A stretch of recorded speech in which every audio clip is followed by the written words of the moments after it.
Welcome to Death on Clare Island, Chapter 17. The Ocean Star limped into Clare Island's harbor around 8 o'clock, and just like this tired old ferry, I felt like a rag that had been wrung out until there was nothing left. Captain O'Malley's lips, compressed into a thin white line, never uttered a word. Instead, his hands gripped the wheel like glue, guiding his bucking vessel through the whitecaps and gusting winds. Hopeful that my land legs would continue to hold me, I walked off the quay and headed up the mountain toward the bed and breakfast.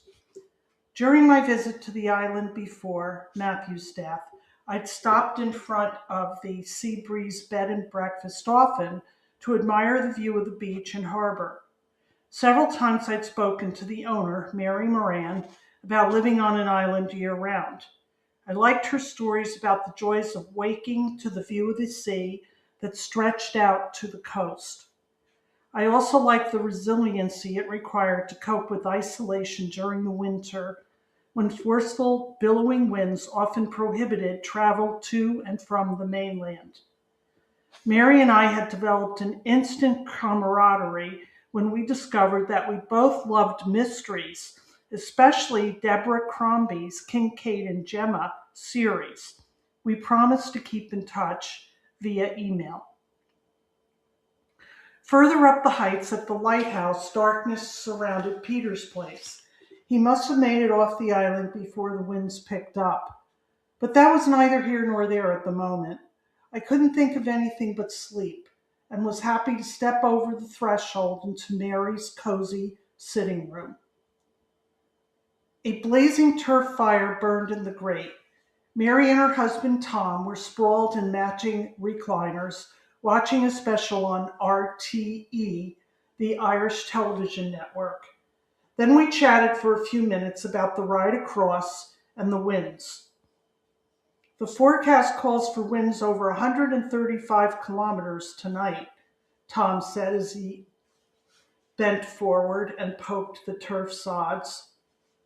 I don't care what it does now that I'm on land, I thought.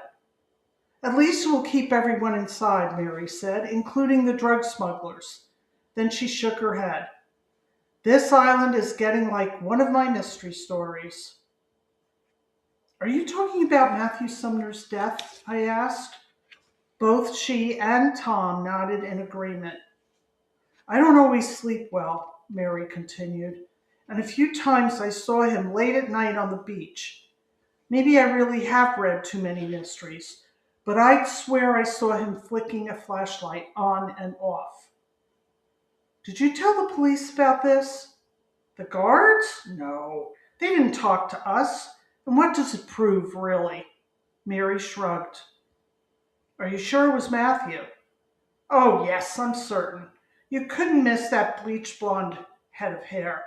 When he flashed the light, I saw him very clearly. After showing me to my room, Mary tried to entice me with homemade vegetable soup. But my stomach was still on the Ocean Star, churning with each wave that slapped into the boat. I crawled into bed, thankful for the hot water bottle that had been placed near the footboard. The room's sterility soothed more than a sedative. The walls were white, a Sacred Heart picture, their solitary adornment.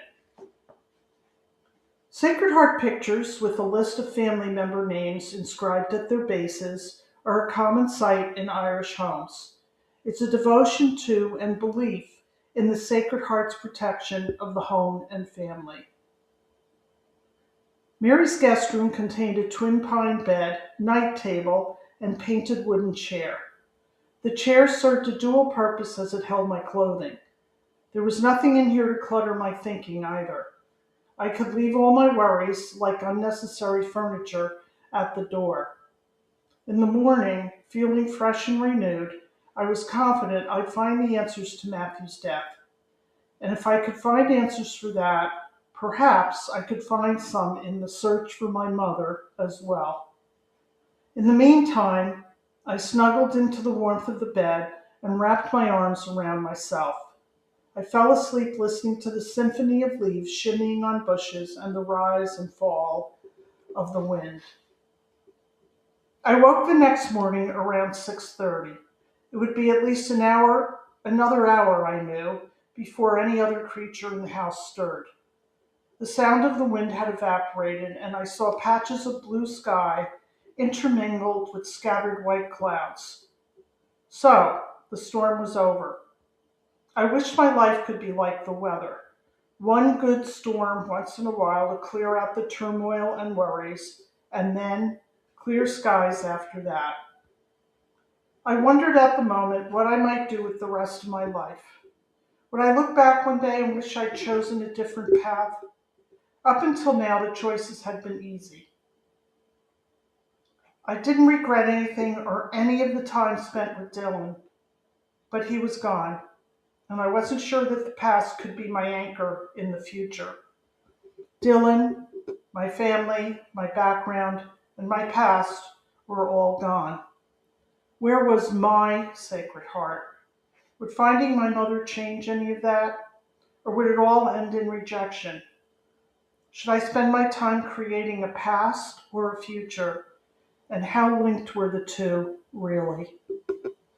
With no immediate answers coming to mind, I got up and headed for the shower, where I remained under the warm water long enough to wash away my questions. When I stepped outside, I was glad to see that the sun controlled the day. I greedily took deep breaths, inhaling the fresh ocean air. I stopped at the shop near the quay and stocked up on biscuits, fruit, and water for my day's meanderings. "I didn't think you'd be back here again," Mrs. Leonard said as she bagged up the items. "I'm looking for Richard O'Malley. Have you seen him this morning?" "Richard? Well, yes, he's always on the island." She stopped, looked around the shop, and then continued. "Of course, he seems to turn up everywhere. I wonder he can even get any work done with the time he spends walking around the mountain." I noted that the scrape on her hand had healed, but there was a pair of crutches behind the counter. "Are those yours?" "Oh, those. I scraped up one of my knees again." She handed over my change along with the bag. "I'm getting too old for loading and unloading supplies, and you'll probably find Richard out at the Abbey ruins." The walk to the ruins took me past Grace O'Malley's castle, which sits low to the ground. It was an oblong-shaped structure with turret-type rooms projecting over the water on the eastern sides. The remnants of a stone passageway and a stairway, rising through 3 levels, pieced together just enough to form a holographic shadow of its former life. I mused about Grace O'Malley, part myth and part reality.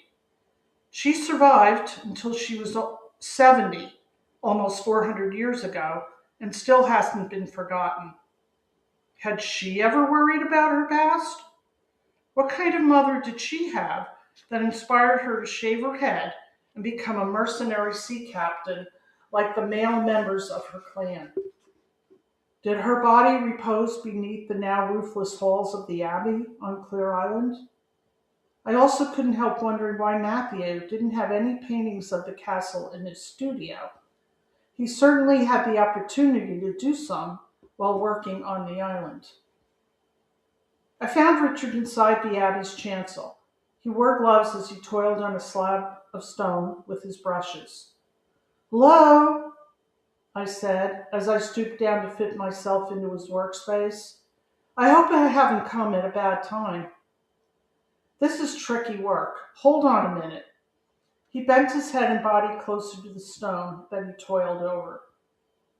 "I can come back," I suggested. "No, just a minute." He did a little more, then straightened his body up and beckoned me to come closer. "I'll show you a bit of history." It was a wall mural. I could make out a rearing stallion and a wild boar. The name O'Malia appeared in large letters at the bottom of the slab. "Beautiful, isn't it?" "It is, yes." He stared at it for a few moments, grinning. Then he turned and said, "So what can I do for you, Miss O'Brien?" I take it you're still trying to figure out the facts behind Matthew's death. I am, and I have some more questions for you. I'm afraid I need an hour of your time and attention. O'Malley glanced at his watch. This work here is obsessive, and when my artistic muse is active, I need to follow her lead lest she decide to abandon me. He chuckled, checking the time again. So why don't we have lunch at the Bayview Hotel? I'll meet you there in about 2 hours. I nodded. Okay. With that settled, he didn't lose any time turning back to his stone slab.